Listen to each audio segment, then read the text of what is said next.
So, good day everyone. My name is Charmaine Nargahal from Betailed 3 Mainit Campus. So, I will discuss to you the top herbal parts in the Philippines.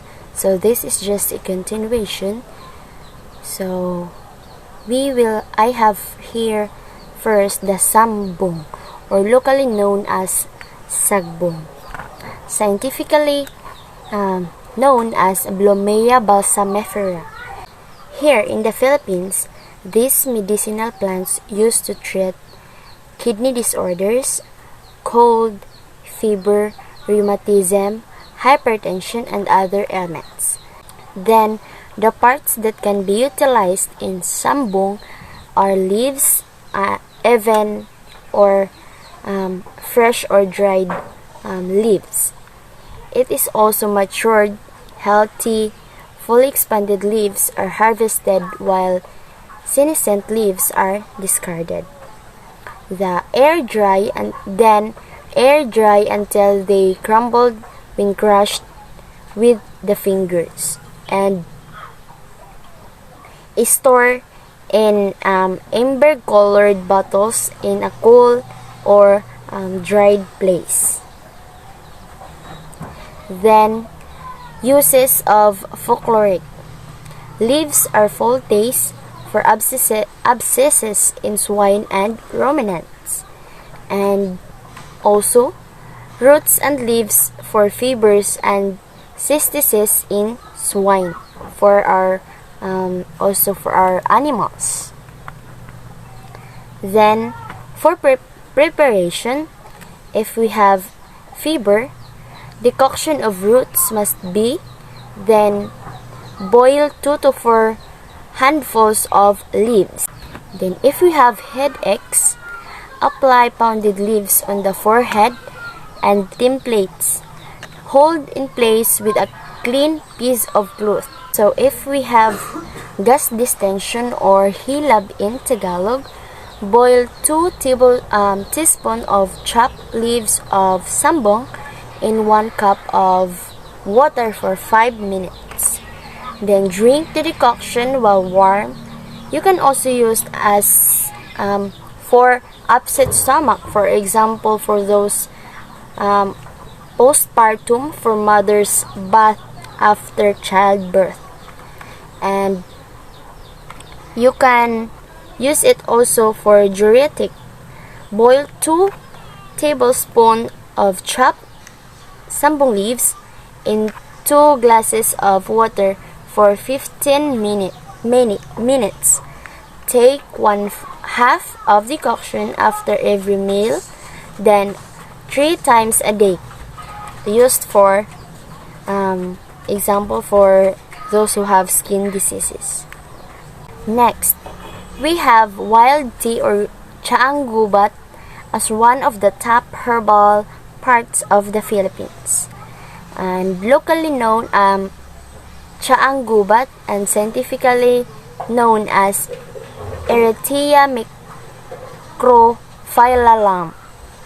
Then this chaang gubat can be medicinal herb and effective in treating diarrhea, dysentery, gastroenteritis, and other stomach illness. And the parts utilized is only leaves. Next is the uses of folkloric. For diarrhea, boil 8 tablespoons of chopped chaang gubat leaves in 2 glasses of water for 15 minutes. Then you will strain and cool. Use only 1/4 of the decoction every 2 to 3 hours. Then the decoction has also been used as a dental mouthwash. For those who have bad breath, you can also use this. Then also the leaves used as an disinfectant wash. So the next we have the sweet soap or atis, locally known as atis, and scientifically known as Anonas squamosa L. It can be custard apple or sugar apple. Then, the parts that can be utilized is the leaves, the fruits, and the seeds.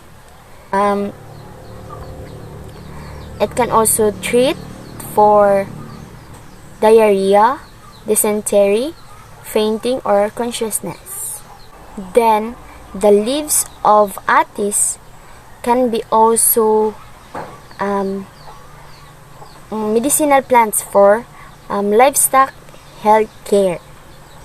Then, we have leaf decoction used for rheumatic bath for alleviative pain. For fainting and hysteria, crush the fresh leaves and place over the nose. Here, you can put the leaves over here.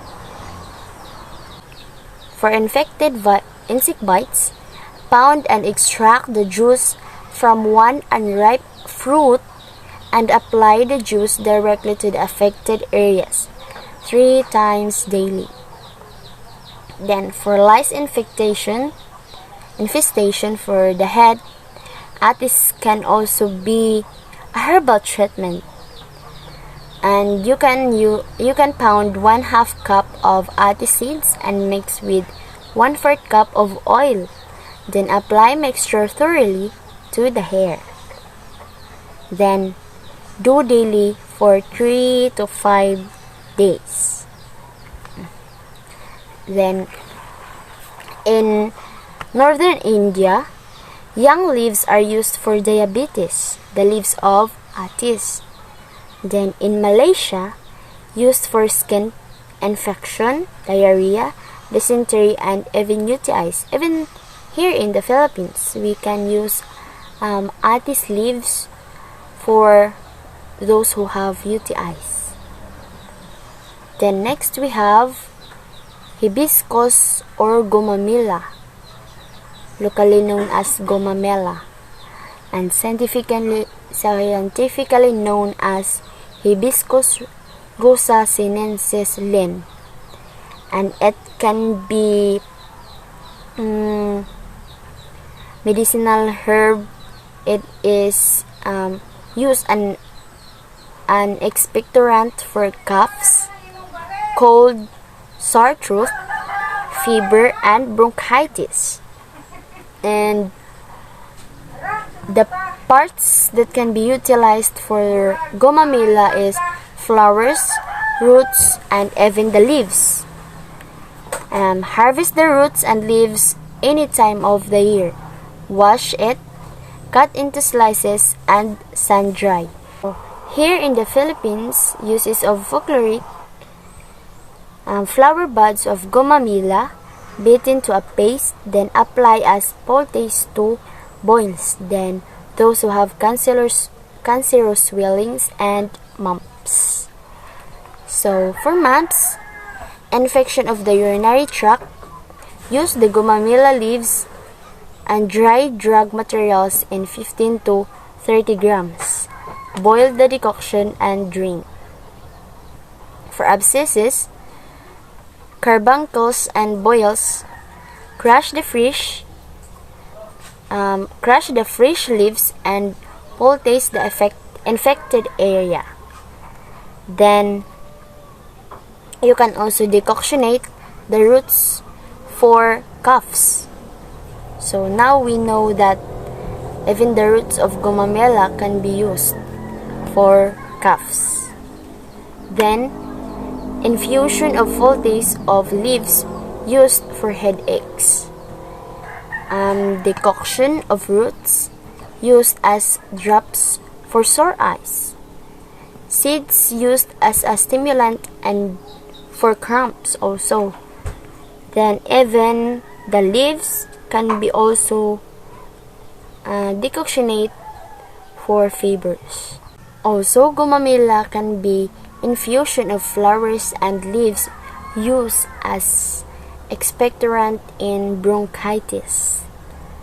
Even hair stimulant oil made by mixing the juice of fresh petals of gumamilla and olive oil in equal proportion, and boil until the water has evaporated, then used for stimulating hair growth. Even in Venezuela, this gumamilla can be used as treat for tumors.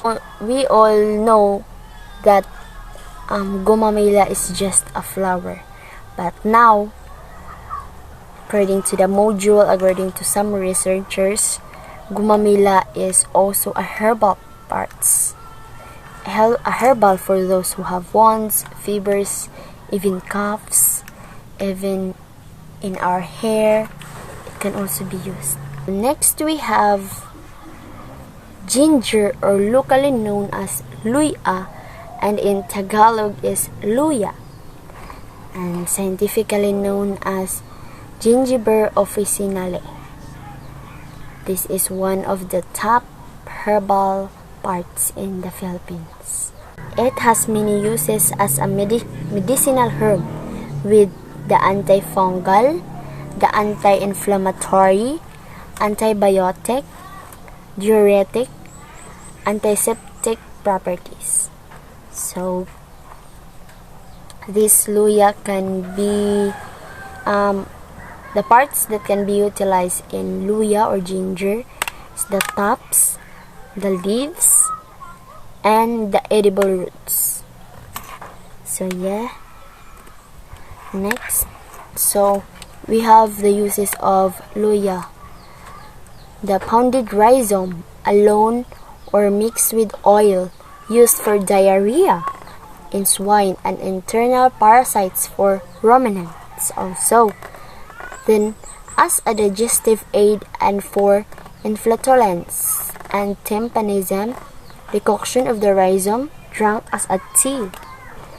So, we all know that luya is just a luya, but we can also the leaves, even the tops of luya can be also used. Then ginger juice rubbed on and around the navel is said to cure all kinds of diarrhea. Poultice of pounded and warm leaves applied to bruises.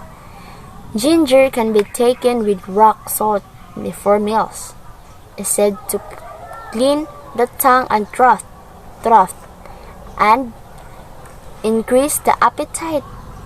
Then, chewing ginger is said to diminish blenuousness and delirium, relieve sore throat, hoarseness, and aphonia, and even increase the flow of saliva.